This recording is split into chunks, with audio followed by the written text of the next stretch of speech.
Good afternoon. It's Monday, the 4th of March, 2024, just after 1 o'clock. Welcome to UK Column News. I'm your host, Brian Gerrish. Delighted to be joined by Alex Thomson from the Netherlands and also Mark Anderson from the United States. Well, I'll just say that the weather here in Plymouth, England is appalling today. Torrential rain. It's also very cold, so I'm dressed appropriately. Well, we're going to start off with Rishi Sunak, who spoke to the nation a couple of days ago. But a lot of people received this email from the Conservatives alerting them to the fact that Rishi had been speaking on the steps of Downing Street about their country and giving a link so that you could see the full message.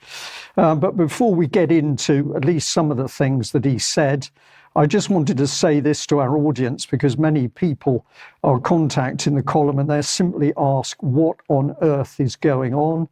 I don't understand it. I'm confused. Well, this is a little rule that's helped us over a number of years. So if we pop this up on screen, essentially come in from the angle that we're being attacked by our own government. But if you're not comfortable with that, let's start with this one. If you can't understand what political words or statements mean, try considering them in light of the concept that the words mean the opposite of what they appear to mean. This is a good starting point, but the reality is that if you can't understand the political words or statement, so you should understand that we are being attacked by our own government, and it's clear that society in UK is being ripped apart at an accelerating pace.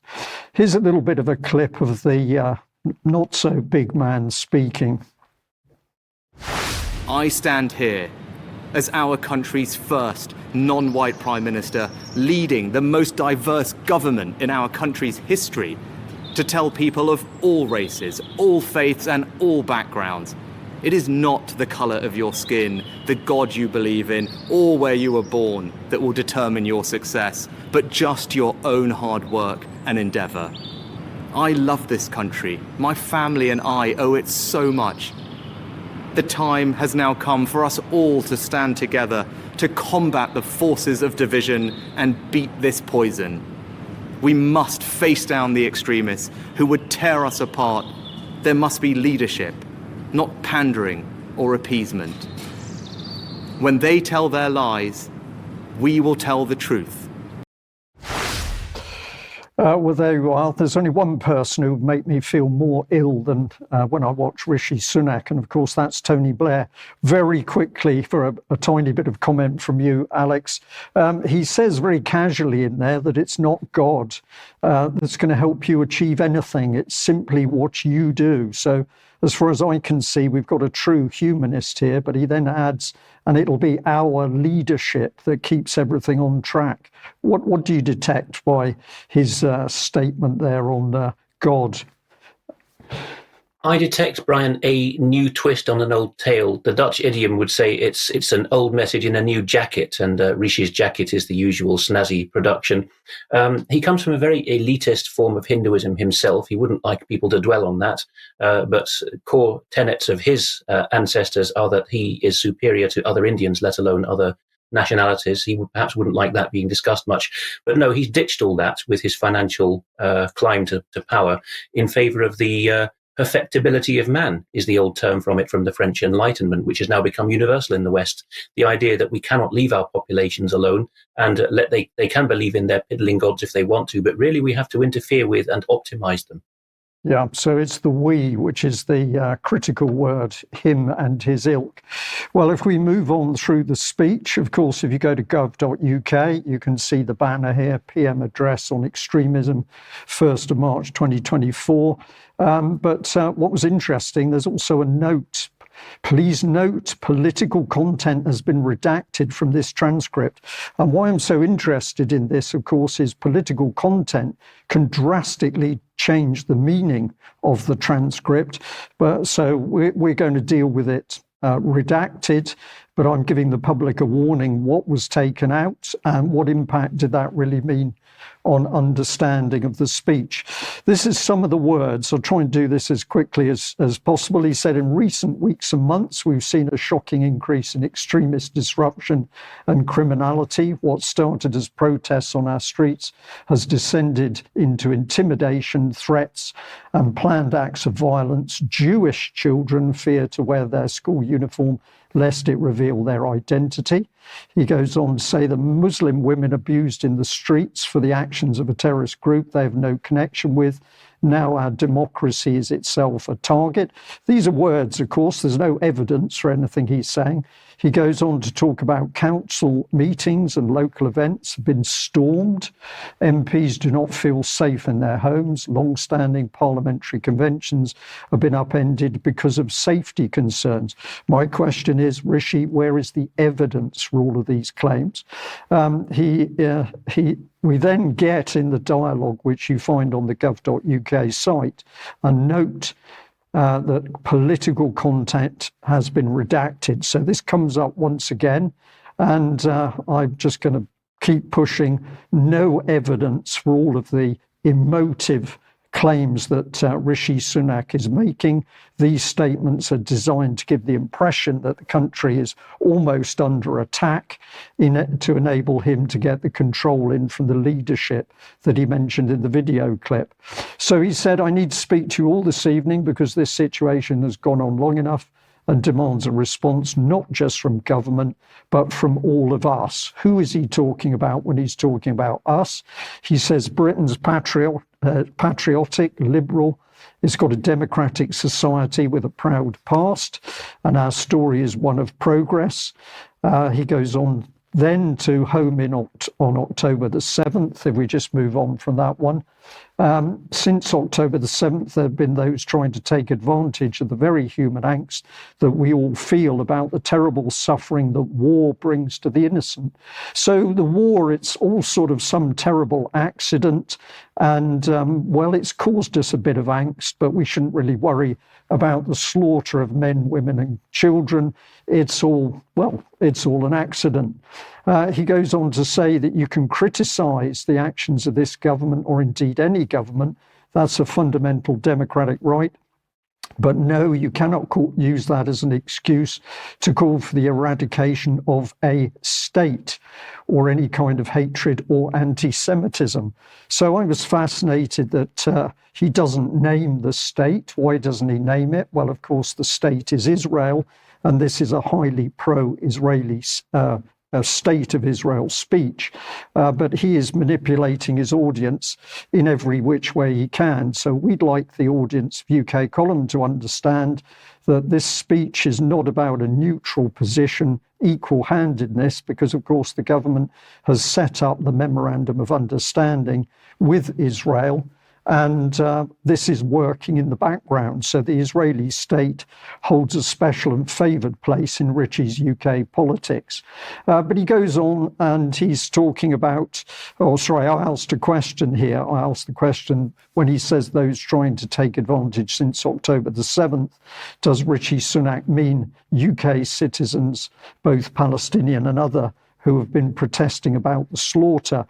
Who are the people he says are trying to take advantage of the situation? I think that's anybody who's protesting against the war and the death. But he goes on to say that on too many occasions our streets have been hijacked by small groups. So this is all mystery. Who are these groups? Who are these hostile people who have no respect for our democratic traditions? And I rather think that's his traditions. Islam comes in, but he's only talking about extremists and people feeding off each other with the right-wing groups. And then he's saying that both of these groups want a war against the values in UK. And we've got the weaponizing the evils of anti-Semitism and anti-Muslim hatred for their own ends. And he goes on to say that you can be a practicing Hindu and a proud Briton as he is, or a devout Muslim, or a committed Jewish person in the heart of your community. And all this is underpinned by the tolerance of our established church. But what's interesting is if we go to our established church. And a big thanks to Artwell from Oxford, who pointed this out to me.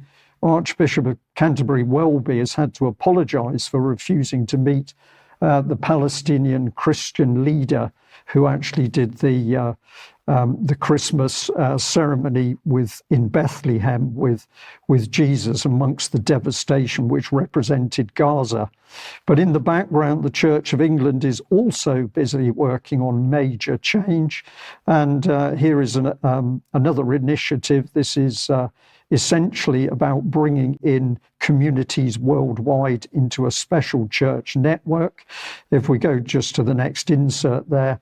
Right, so this is about the GMH and the UK ME Communications Network. This is standing for Global Majority Heritage. And what we see here is this is not Christianity in the traditional sense, but we've got a highly politicized network coming in. And if that's not bad enough, last slide here, let's just show you that we've now got the church looking maybe to find £1 billion to repair damage that is caused by getting involved in slavery many years ago. And the BBC text here tells us that this is relating to Queen Anne's bounty in the 18th century, where money was changing hand over slaves. But there's recently been a commissioner's report which says that although the church has said it will put 100 million to repairing the damage of slavery, that amount should be increased to 1 billion. I've already overstepped my time there, Alex, but I'm just going to say to you, quite incredible, no money in the church for things which are really important, but maybe £1 billion for redressing slavery. And that's not the worst of it, because I'll put in the show notes another indication directly from a Church of England website that several of the Midlands dioceses, led by Birmingham but stretching across to Gloucester, have decided to put out adverts on how well they are training children, white children, that whiteness is a problem and that they are a problem. That long acronym you just showed about the clergy simply is a no-white clerical group. It's in clean contradiction to Galatians 6, isn't it, that there's no Jew nor Greek in Christ. They're racializing everything in the church. Indeed. Well, there we are. That's one combination, Rishi Sunak with the Church of England. But think about it, the government and the Church of England is attacking this country. Mark, let's bring you in, because one of the key things that we are concerned about is the use of AI in helping frame propaganda. So welcome. What have you got? Well, this is a snappy news item. It's a good conversation piece, that's for sure. And there's just a couple. Basically, you kind of expect the Rishi Sunaks of the world and others to have this built-in bias that we've been talking about and that Alex so ably described. But it seems that Google's own biases are getting hard-wound or hardwired into AI. This is an American Free Press recent piece. Scandal exposes liberal bias baked into artificial intelligence. Woke AI focuses on promoting new racial cultural stereotypes. And this, of course, has to do with the Gemini product, the Gemini branded AI. And there's one other item here that shows some law enforcement is involved. Of all things, the Attorney General of Montana, Austin Knudsen, he's demanding answers from Google regarding the woke AI system. And he is looking into the legal aspects of this. And he's saying that the Gemini system may violate Montana law by providing inaccurate information to users to fall in line with the tech giant's political preferences without disclosing that back to consumers. So there's a disclosure and fraud problem here. People are buying the product, and in his case in Montana, he's the Attorney General, and they're not being told ahead of time that there's a baked-in bias. And I would add, ironically, that's the same thing with the mass media cartel, aka legacy media. We're told that that's a legitimate news, totally neutral, no agenda kind of news. but they also, the mainstream media, have a baked-in bias that they don't really disclose. There's no disclaimer, and yet we have to pay tax dollars on both sides of the pond for that news product. So in a similar way, people feel the Gemini thing is inherently biased, and they're purchasing it and they're not being told. But the bias is so ridiculous that when you ask AI to call up a picture of George Washington, he came out black, not white. Okay, Mark, thank you. And of course, if this is happening in America, we can be sure it's happening here.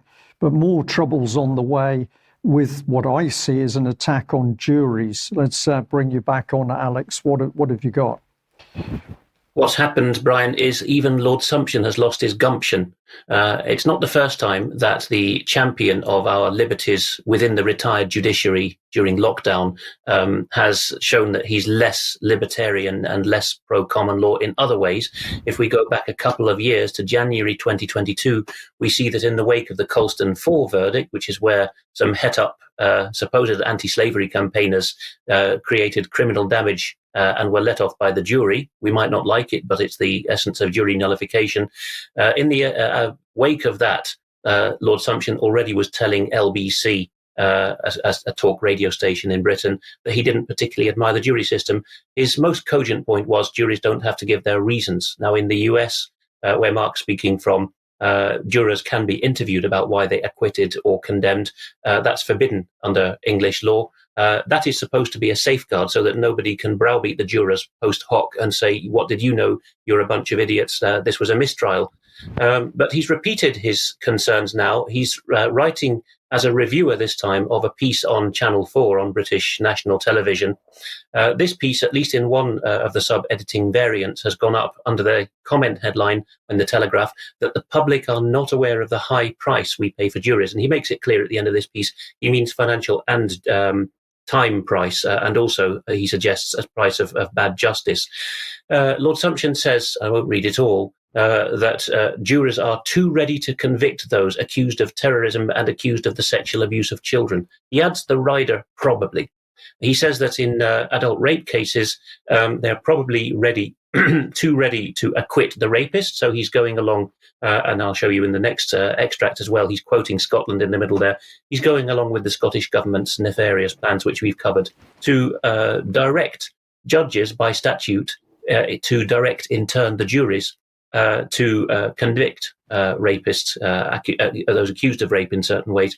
Lord Thomson correctly reviews that in the early 19th century, Scotland and England decided to ditch civil juries for at least mandatory ones for civil trials. But he suggests that it's inexorable that in complex cases, and whenever the judge deigns to say that this is too complex for the jurors' pretty little heads, a jury trial only can proceed. We'll go on later in the news to see an example of how that goes wrong in Northern Ireland, or at least the jurisdiction of Northern Ireland, having had the troubles during which, with the Diplock courts, there were no juries trials.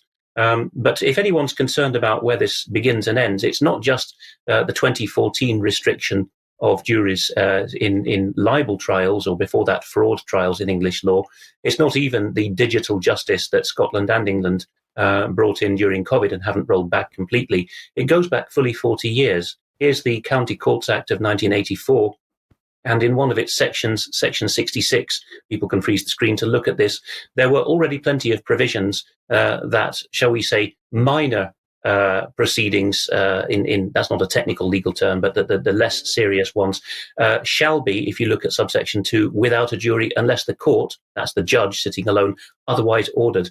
So if people aren't campaigning for the repeal of this section 66 of the County Courts Act 1984, I don't regard them as champions of trial by jury anyway. If you're wondering what all the fuss is about, and we will be adding to this series soon, go to our podcast series. You can reach it from series on the homepage, A Dissident's Guide to the Constitution, where you will see that we go into democracy, which we led with Rishi Sunak's definition of it, and the necessity of jury law and indeed jury nullification. Okay, Alex, thank you very much for that. Dangerous times. Mark, well, if we're losing juries here, or there's the effort to get rid of juries in UK, apologies, we've got the World Health Organization trying to take control of the nation states in other ways. What have you got?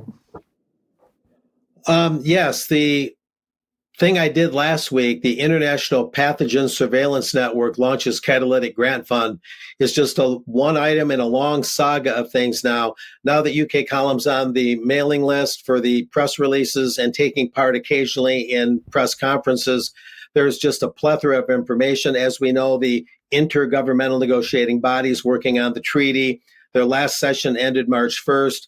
The next session goes March 18 through 28. So they're really scaling things up, shooting for that May 24 date to try and consummate the World Pandemic Treaty or instrument. But now they're really jacking up the One Health thing that I and others on UK Column have talked about from time to time.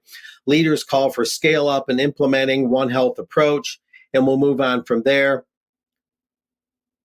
This is a major item that I read last night, and no amount of swinging the machete can get through the thicket of this thing. Talk about globalese, global language that has many, many meanings. And there are 4 UN agencies having to do with the WHO, agriculture, the environment, and one additional one that forms what they call the quadripartite. And then in this slide here, it talks about the guide for One Health, the guide to implementing One Health, what's called the Joint Plan of Action at the national level, provides practical guidance on how nations can adopt and adapt this Joint Plan of Action to strengthen and support the National One Health Plan, the action plan, and building on the One Health Joint Plan of Action theory of change, which is very important. This guide describes 3 pathways and 5 key steps. There's 3 pathways listed here. Listeners and viewers can get into more details, but basically it's governance, organizational development, and data and information systems. Those are the 3 pathways. We'll move on from there. And this is sort of the Rosetta Stone of the whole thing, the underpinning of it, the One Health theory of change.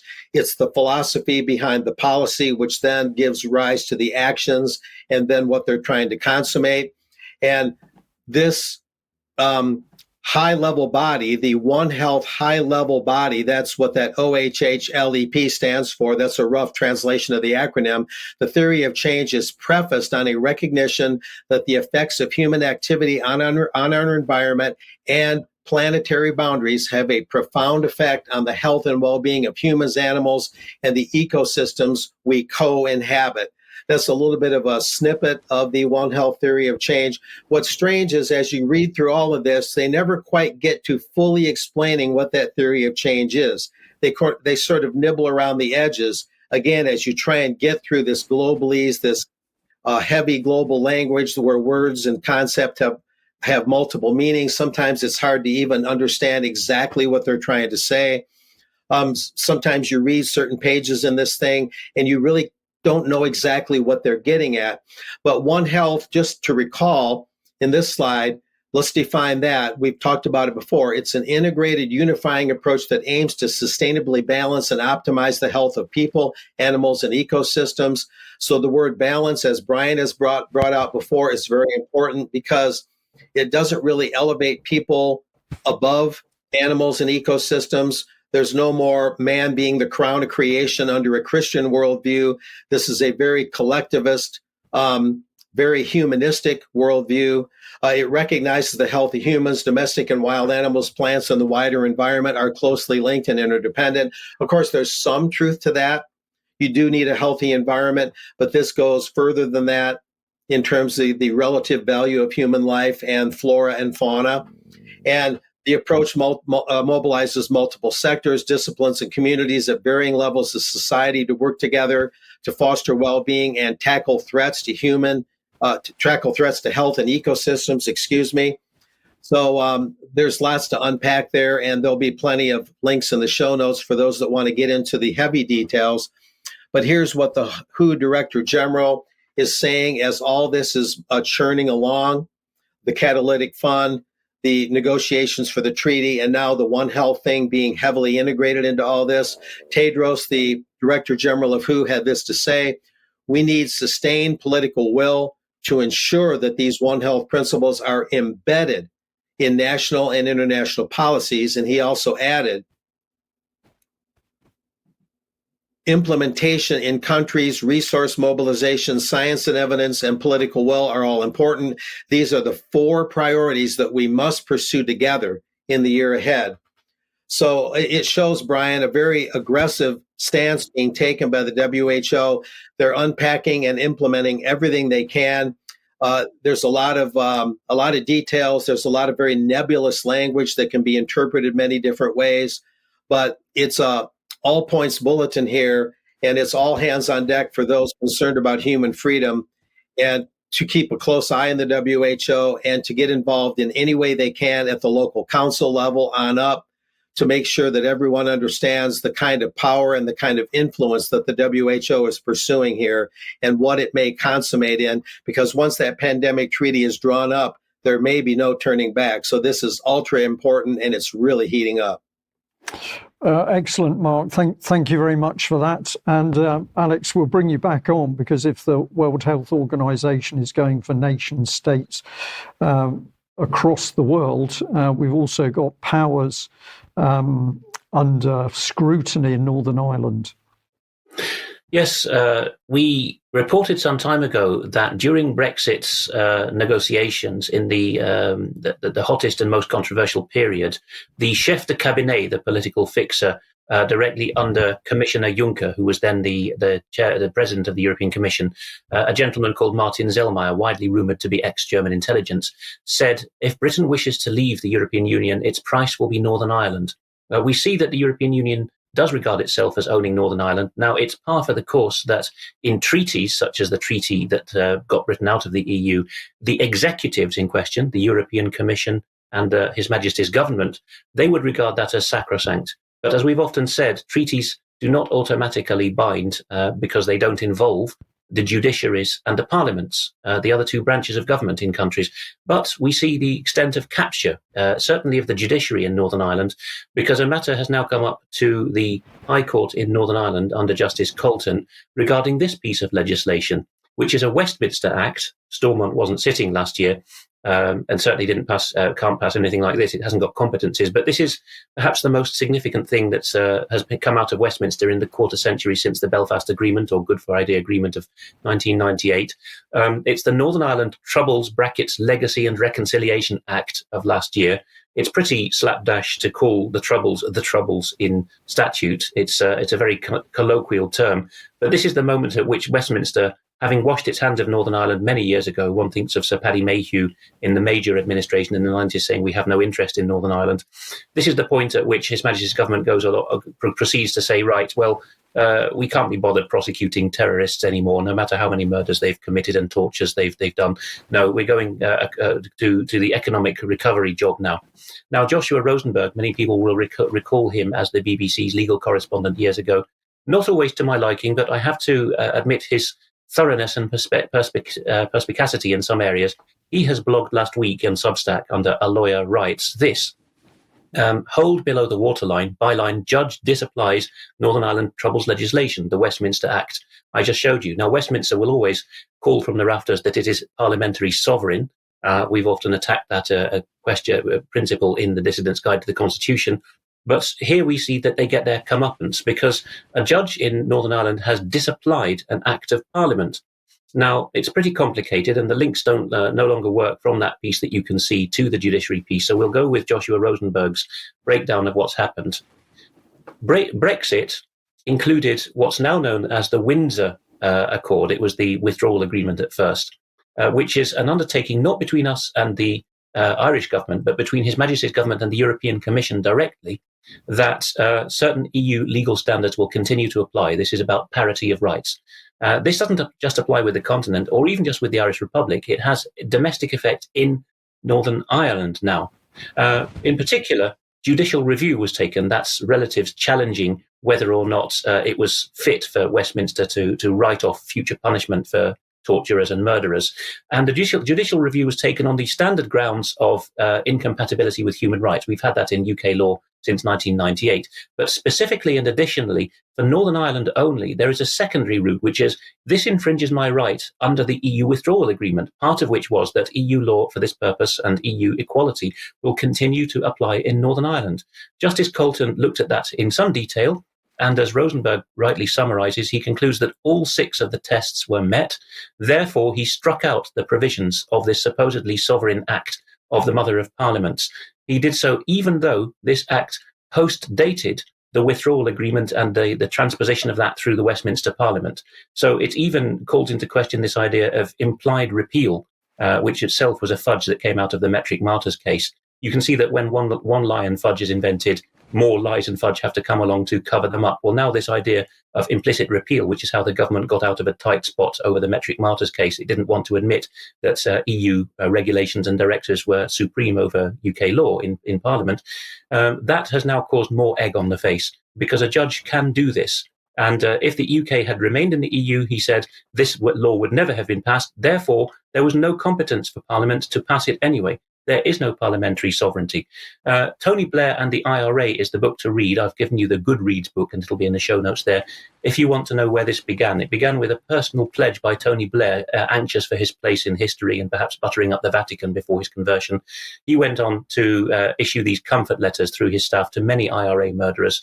And we've reached the pitch now that it's not His Majesty's government that cannot countenance the idea of these murderers and torturers being let off. No, it's the European Union acting through its subsidiaries in Northern Ireland, in the judiciary as well as the executive, who are saying, oh no, Westminster can't do that. And I'm afraid in this case, they're right. They have less awful and abysmal legal and moral standards than His Majesty's government, which was planning just to let all of these prisoners off and accused people off scot-free. Alex, thank you very much for that detailed analysis. More problems for UK as a whole there in Northern Ireland. Well, if people like what UK Column is doing, then please support us, become a subscriber. We can only do what we do with your financial support, and the subscriptions and donations are what keep UK Column going. So if you're not already a subscriber, please consider doing that and help support us financially. You can also help us, of course, by making a purchase through the shop. And we've been having a little special promotion of matters to do with COVID. So we've T-shirts, variants of concern are still available. And of course, we've got the famous June Rain T-shirt as well. Please share what we are sharing with you, because the aim is to get the material out as far and wide as it can. But of course, please do credit UK Column if you do that. Now, we'd also like to say that tomorrow at 1 o'clock, the first of the new edition of No Smoke Without Fire will be going out. That's myself and Debbie Evans.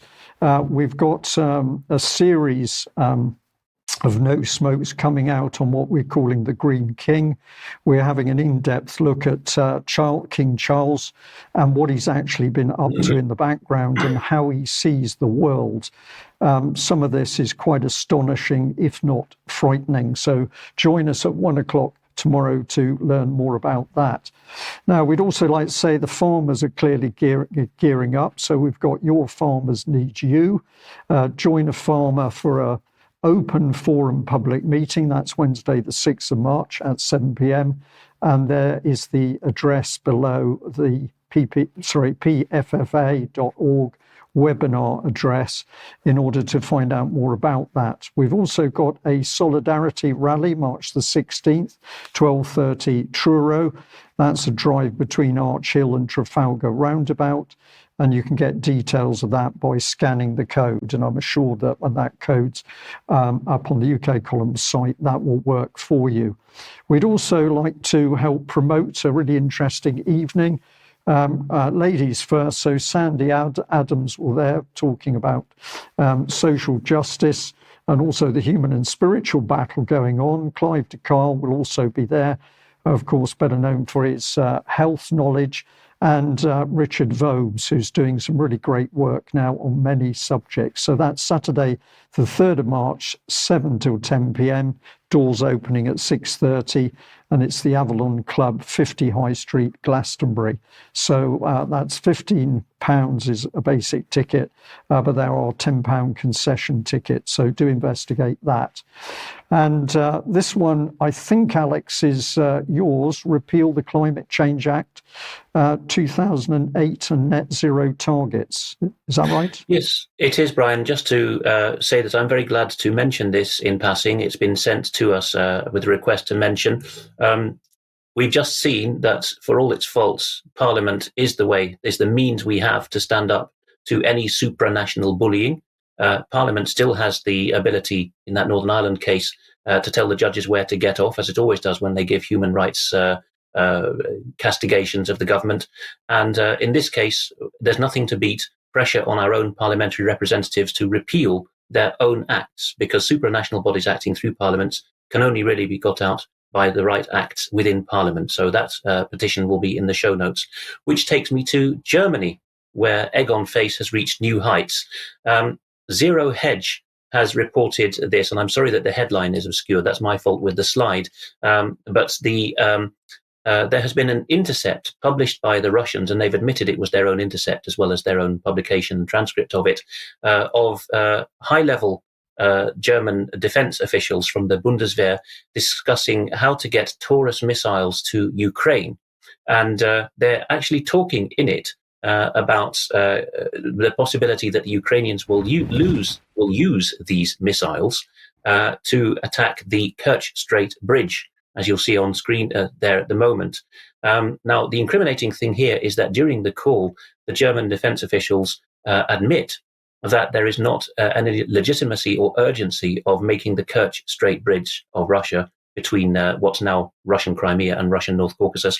There's no necessity for Ukraine to target that. And they admit in the call it is a political long-term goal of the Ukrainians to bring it down, which is why they have started wanting Taurus missiles. If we go to the transcript here, which has only been published by Sputnik International. I would supply a Western source if anyone had bothered, but nobody else has transcribed it, even in the native German, let alone in English, that I can see. I'll go through some of the detail in this in a moment, but first, we're just going to listen to a few seconds of the intercept. Native speakers of German will recognize the words Lücke and Brücke, so a hole in the bridge is what they're talking about. And the gentleman you're about to see in the inset top left of the slide graphic in a moment is not a minor figure. He is actually Generalleutnant Gerhards, who is the Air Chief Marshal. He is the commander, or as they say in Germany, the inspector of the Luftwaffe. And he's on the phone to his J3, his head of operations, who's in Singapore, probably how the Russians were able to intercept this piece, and also to two underlings who seem to be his missile boffins from the Space Command. Listen to a few seconds of the intercept. Ich gerne nochmal schnell ergänzen wegen der Brücke, weil wir die uns intensiv angeguckt haben. Und die Brücke ist leider aufgrund ihrer Größe wie ein Flugplatz. Das heißt, es kann durchaus sein, dass ich dafür 10 oder 20 Flugkörper brauche. Ja, 12 geschätzt, wenn es da, wo sie aufklappt, wenn du die Pfeiler nimmst. Ja, und selbst der Pfeiler, da machen wir unter Umständen nur ein Loch rein. Und dann stehen wir da. Ja. Quite calmly there, the commander of the Luftwaffe is hearing from his underlings, it would probably take 10 or 20 of our Taurus missiles for the Ukrainians to blow up this Russian bridge. And in the call, do read the transcript that I've just shown and which I'll link to. There is plenty of detail about how it would be better for Germany to be sly and use a ruse like the French, rather than just be in your face like the British, because the British and French supply Storm Shadow and related types of missile not too dissimilar from Taurus. And the head of the Luftwaffe and his underlings there are saying, we don't want to be like the Brits and just send a troop carrier, a Ridgeback, with these components. And they also chuckle in an aside that we all know about the gentlemen in civilian attire and American accents washing around Ukraine, ho-ho. No, we're going to be like the French. We're going to do it through MBDA, the supposedly international conglomerate, supposedly independent of the ministries of defense of the European countries. We're going to supply German military staff through MBDA so that we have plausible deniability, and we're going to keep testing where the German Chancellor or Prime Minister's red lines are. We don't want to be more gutsy than the British in this. The training we can just give to the British, because there's a big political item in Germany at the moment about a couple of weeks of German training, then hand it over to the British. The Chancellor has really irritated the spokeswoman or the chairwoman of the Defense Committee in Parliament, the Foreign Affairs Committee in Parliament, Alicia Kearns, because Scholz's spokesman let slip that the British already have people on the ground doing this. No surprise to us. And he got really castigated for this in strong terms. So he's clearly the junior partner here. But all the way through this call, which you can read, it's 40 minutes long and the transcript's there in English on Sputnik, they're saying, well, the British are already doing this. The French are doing it more slyly. This is going to be a long-term project. It's a political goal. What are the repercussions in Russia? Konstantin Kosachev, the chairman of or speaker of the upper house of the Russian parliament, has been saying this calls into question whether Germany is a belligerent party in this war or not. Dmitry Medvedev, who is often off the wall, the most extreme Russian prominent man, the former president and prime minister, still in the National Security Council, is saying the Krauts are up to their old tricks. They're back to reverting to their type as the archetypal villains. Bash the Krauts, death to the German fascists. Really lurid stuff, but you can understand why. And while all this is happening, the German newspaper of record, FAZ, the Frankfurter Allgemeine, is reporting that the health minister, no less, in Germany, is about to present a bill to the German parliament, and he's saying that we need the health ministry to be ready for a war. He says it would be naive to imagine that we're not going to have a war. Pretty incredible stuff, but of course the whole thing is proving that this indeed is a proxy war, and there's no question that French, British and American special forces have been on the ground for a very long time helping facilitate the Ukrainian attacks. So this is just consolidating information but taking a dangerous step forward with the intent to destroy that bridge. Now, where does that take us? I think it's back to you, Mark. And, what have you got here? Thanks, Brian. On a fairly regular basis, the Chicago Council on Global Affairs, the former Chicago Council on Foreign Relations, does their Lester Crown Center on U.S. Foreign Policy survey. It used to go under another name until 2018. I've been covering it intermittently over the last several years. Well, this is the latest Lester Crown Center on U.S. Foreign Policy survey. And it says, in collaboration with the marketing firm and research firm Ipsos and the Chicago Global Affairs Council itself, Americans continue to support military and economic aid to Ukraine. But there's a lot of nuance in this, as we'll see. Let's move forward. Support for sending military aid to Ukraine is strongest among Democrats, that's significant, and independents at 75 and 54% respectively. By contrast, these increasingly populist anti-war Republicans, I'm elaborating a little bit, 53% of them in the survey were opposed. Overall public support for the war, however, the council is admitting, has steadily declined. Near the start of the war in March of 2022, 79% of Americans surveyed supported sending military aid to Ukraine. In September of 2023, that support dropped all the way to 63%. Today, it's at 58%, so a pretty precipitous drop. Nearly 70% of Americans are in favor of the U.S. supporting Ukraine's admission to NATO, however.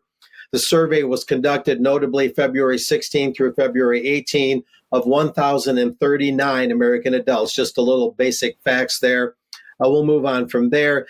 The key findings, these, of course, will be available in the show notes. It's about a 10-page result of the survey. 6 in 10 Americans favor providing both economic assistance to Ukraine and sending additional arms and military supplies. That's 58%. Majorities of Democrats and independents favor providing military aid to Ukraine, which a majority of Republicans, 53%, oppose. We've touched on that. Similarly, majorities of Democrats and independents support providing economic assistance to Ukraine, while Republicans are opposed. 7 in 10 Americans, 69%, including majorities across party lines, favor the U.S. supporting Ukraine's admission to NATO. And a majority, 60%, say that the U.S. security relationship with Ukraine does more to strengthen U.S. national security than it does to weaken it. I'll note that on that last item, there's nothing provided in the overall survey and the results that explains how this actually benefits the U.S. and its taxpayers.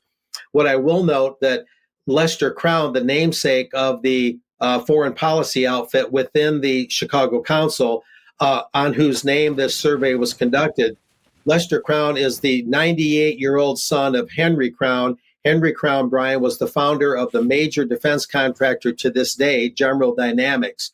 So conceivably, the way that the U.S. benefits with the economic aid and other aid to Ukraine in terms of any benefit would be profits for defense contractors. Anyway, we have one of many slides that were in the survey results. We'll just show this one. Support for economic aid to Ukraine. Yes, there are majorities that support this economic aid. However, since March of 2022 until February of this year, you can see that for Democrats, Republicans, independents, and overall, that support has declined. It's kind of edged its way down. And the same thing is true for military aid to Ukraine and so on and so forth. And the most precipitous drop, the biggest drop, is any idea, Brian, of using American troops in Ukraine. There's a major disagreement there. The people surveyed don't want any part of that. The support for such an idea is very low. But the contradiction that I caught, Brian, and to its credit, the Chicago Council also caught this contradiction, was that while there's lots of support for Ukraine entering NATO, if they did, the NATO setup, of course, is an attack on one alliance member, is an attack on all. So it would actually guarantee more military activity and potentially World War III if NATO made Ukraine a full official member. Then the U.S. would be obliged to send troops in. So there's the contradiction. Those surveyed don't want any part of sending American troops into Ukraine, yet they want Ukraine to join NATO. And if it did, an attack on Ukraine would oblige those very same U.S. troops to go help Ukraine. So even the Chicago Council can't quite fully figure out why there's that inherent inconsistency and contradiction. But overall, Brian, the main lesson, the main takeaway from this is that while slim majorities of Americans support the economic aid, the military aid, and those sorts of things, that majority keeps shrinking. And the Democrats, long thought to be the party of peace, the anti-war party traditionally over many decades, just like Democrats were thought to be the pro-labor, the pro-working man party. In both areas, the Democratic Party is proving itself to be a real loser. They're no longer the party of the working man, certainly not like they were, and they're no longer the anti-war party. But the Republicans have that mantle, ironically, when for years Republicans were called warmongers. So there's lots of paradigm shifts and seismic shifts going on. But the bottom line, again, is that the majorities that support these things in America keep slipping down and going down and down and down. And pretty soon it could very well go the other way. So the Chicago Council is obviously fishing, Brian, hoping that they can somehow maintain a patina of public support for what's going on in Ukraine and the American aid into that. So it shows just how weak that support ultimately is from Americans. Shows how weak. It also, I think, shows how desperate they are in order to get their case across that all is well. Certainly, Colonel Douglas Macgregor over the weekend was saying that, in his opinion, support was dropping away. Support for Ukraine was dropping away very quickly in the United States. Well, Alex, let's bring you in. Kriegsmarine has got a few problems. From the Luftwaffe to the Kriegsmarine, Brian, with the Luftwaffe, the problem was they were knowingly setting up a long-term project to help the Ukrainians shoot down a bridge with up to 20 missiles, as they themselves estimate, where they themselves acknowledge in the same call it's not necessary because the Russians have a thick land bridge on the Black Sea littoral now to supply Crimea and southern Ukraine.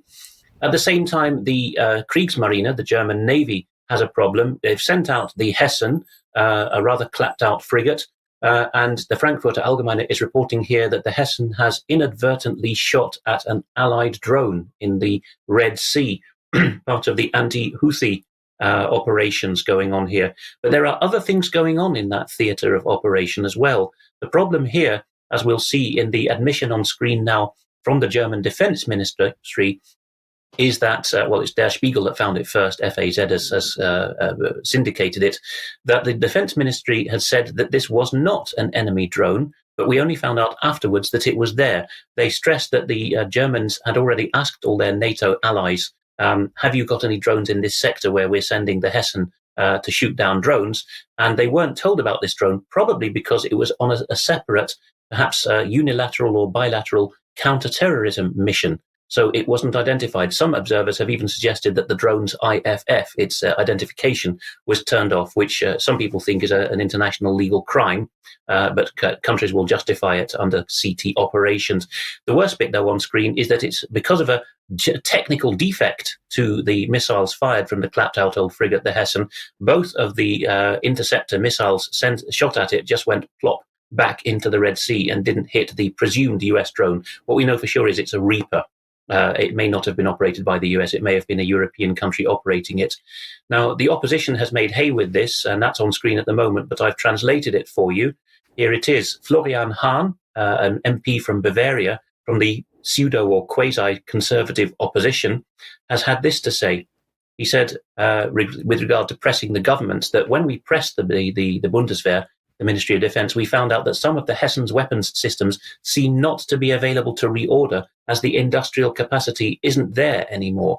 He goes on, so that when these components have been fired off, and we've just seen that 2 of them failed anyway, the German Navy won't be able to replenish them, so the frigate is going to have to withdraw from theatre. He concludes, thus, Parliament, the Bundestag, voted on a deployment in ignorance of an apparent problem with the Type 124 frigates. I don't know whether it can get any more serious than that. At this stage, the Germans seem not to have a navy, and they only discover it in anger during wartime operations. Well, my comment on that is at least Parliament voted on it. From what I see in UK, we have more and more forces deployed overseas with no parliamentary vote. Did you have one last yes. image? Just there? very briefly to point out that Die Welt, a more conservative paper, has got a list, although it is behind a paywall, of everything missing and broken and superannuated on this Type 124 frigate, the Hessen. Some reports claim that the radar the targeting radar, this would be, was due to be replaced before she sailed off to the Red Sea, but wasn't. That might be a big red clue as to why the firing at the drone failed. Okay, thank you for that, Alex. Well, just very quickly here, this is something caught my eye this morning. But what does it signify? I think it signifies this childish view of the world that's creeping into so many places. So BBC with a headline, "Working for MI6 more exciting than a James Bond film, says spy." And if we just have a couple of the quotes, "Working for MI6 can be more exciting than a James Bond film. A director for the agency has told the BBC." Well, this is apparently the finance and human resources director.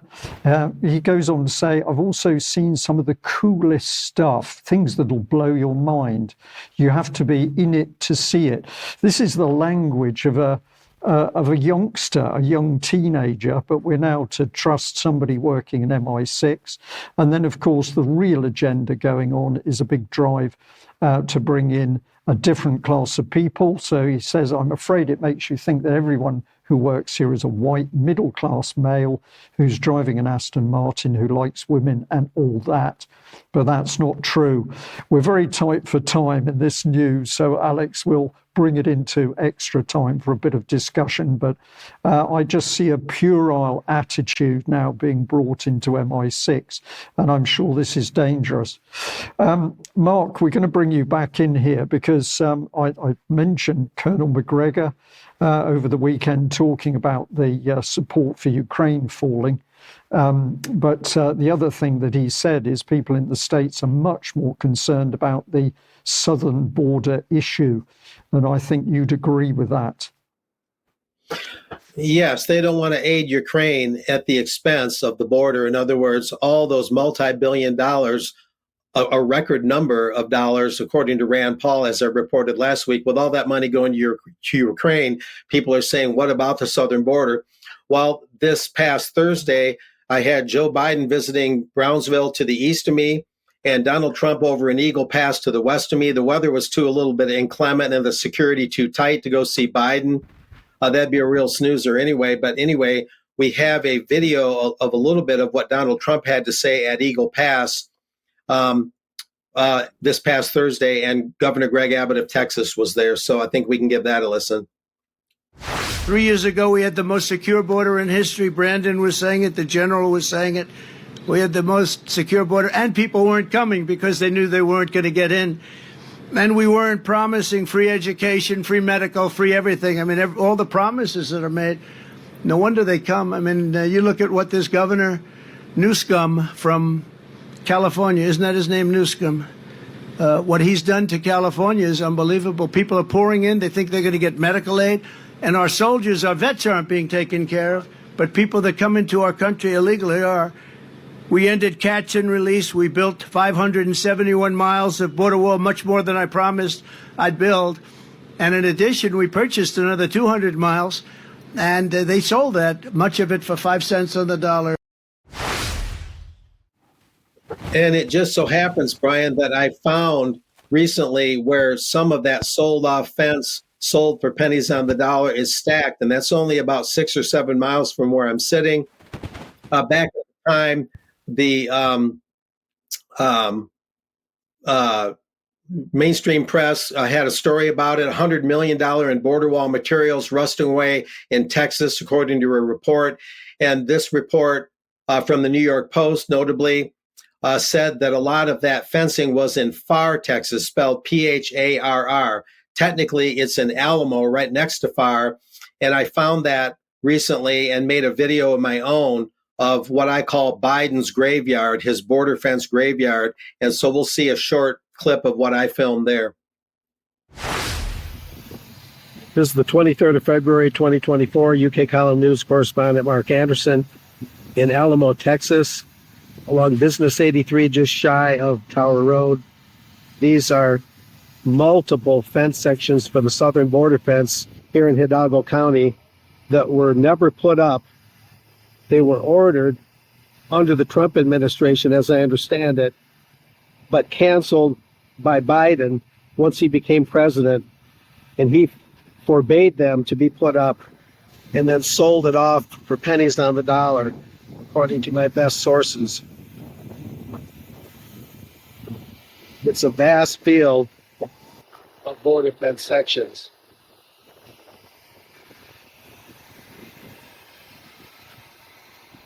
Getting around the trash bin here, and we'll see it close up, what they look like. Mark Anderson, UK Column, signing off. So there you go, a little bit of field work to show what that unerected border fence looks like. And as Trump noted, it would have covered something like a couple hundred miles. And this isn't the only stack of unused fence. There's some elsewhere, but this is the vast majority of it that he actually referred to last Thursday. Okay, Mark, thank you for that. Well, if you don't want to put the fence up, your policy must be to allow people to come into the States in huge numbers. And question is why? Well, I think we know why, to help break apart American society. I've got an eye on the clock, Alex, so I'd say, would you like to give an introduction to matters around Hull? And we'll save the meat of the material for UK Column Extra after the news. Well, let's keep the slides till extra then, and I'll just say that we have had a very informative email in from Hull, an unglamorous but important British city. The council seems to be presented with a fait accompli from central government now, which is, in order to get a paltry sum, which is being presented as a great amount of money but isn't, I think, £13 million, you must merge with the nearby and completely different rural area. So the city of Hull is left-leaning and urban, and you've got this conservative rural area behind it, now called the East Riding, effectively a county, formerly part of Yorkshire. They're being told you must merge. And there's some very pressing questions. So I think that our more clued up viewers and committed ones who are in extra time will be able to help this viewer. But if you are going to miss that, then consider it as a reason to sign up, because we have a community of people who are helping each other in ways like this, in how to tackle local government abuses, which turn out to have supranational roots. Okay, Alex, thank you very much for that. I was smiling, but it was a wry smile at what was going on. If we summarise our news today, we've got the assault on people worldwide. It often doesn't matter what country they live in, whether they're in UK or they're in Germany or another country in the European Union, or of course they're over the pond and they're in the United States. We're seeing breakdown accompanied with an ever more onerous system of government, and this cannot be accidental. This must be global policy that we're watching. How fascinating, we're now suddenly coming back on something very local in Hull, which gives us another piece of evidence that this policy is real and seeks to do us harm. I'm just going to ask you, as we end today, I put up the clip saying to people, if you want to understand things that seem difficult to understand, consider that you're being attacked. Am I being too harsh by suggesting this to people? I don't think William of Ockham, the medieval scholas, would have said so, because he coined the razor, didn't he? The explanation that does least violence to common sense is probably the right one. And this is the one penny that, once it drops, seems to explain most of what our governments are doing to us. Yeah. Okay, well, we'll leave it there. We're going to say a big thank you to everybody that's joined us today, wherever you are in the world. And once again, if you like what we're doing, please consider taking out a subscription with us, because we can only do what we do with your financial support. We'll leave it there. Extra time will be there for our members in a few minutes, and we will be back for another UK Column News on Wednesday at 1 o'clock. Thank you. Bye-bye.